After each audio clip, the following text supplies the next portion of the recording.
કે માતા પિતા શું કરે છે તો કે આર્થિક મદદ કરે છે. કોઈક છોકરાએ એવું કીધું મારે એન્જલ એકેડેમીમાં ક્લાસ કરવા છે કે સામત સર પાસે ભણવું છે કે એપ્લિકેશનમાંથી ભણવું છે, માતા પિતાએ પૈસા દઈ દીધા. હવે માતા પિતાએ પૈસા દઈ દીધા એટલે હવે 2 જણાની જવાબદારી બને છે. ઓકે, એક જવાબદારી માતા પિતાની બને છે અને એક જવાબદારી મારી બને છે.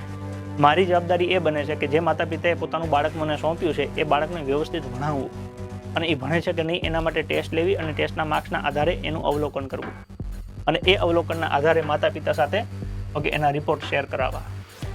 હવે માની લો કે મને ફી મળી ગઈ ને હું કહું છોકરાને ભણવું ભણે, ના ભણે કંઈ વાંધો નહીં, ઓકે, તો એમાં મેં ભળવાઈ કરી કહેવાય. અને જો માતા પિતા પૈસા દઈને છૂટી જાય કે હવે સામતભાઈ જાણે છોકરું જાણે, તો એ માતા પિતાની ભૂલ કહેવાય. ભાઈ બેયની જવાબદારી છે. તમે મને ફી દીધી છે, મારું કામ ભણાવવાનું છે. તમે ફી દીધી છે તો તમારું કામ એ બને છે કે અમે ફી દીધી છે એમાંથી અમારું બાળક શું ભણે છે એમાં કંઈ ફેરફાર થયો કે નહીં, બંનેની જવાબદારી બને. તો કે હું તમારા ઉપર નાખું કે ભાઈ મારું કામ તો ભણાવવાનું, પછી તમારે જોવું પડે ને, તમે એવું કે અમે ફી ભરતી હતી તમારે જોવાનું ને, એવું ન હોય, બે જોવું પડે, બેયની જવાબદારી બને.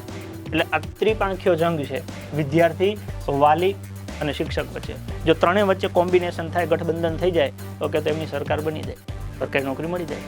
પણ જો આ ત્રણેય એકબીજા ઉપર આરોપ કરે તો કે શિક્ષક એવું કે છોકરો ભણતો નથી, છોકરો એવું કે બાપા ફી ભરતા નથી, બાપા એવું કે આટલી ફી ભરી છે સાહેબ આટલા શું કરાયું, એવું ન હાલ. વિરોધ ન હોવો જોઈએ, વ્યવસ્થા હોવી જોઈએ, એકબીજાને સમજી અને ત્રણેય ભેગા થઈ અને ચાલવા જોઈએ.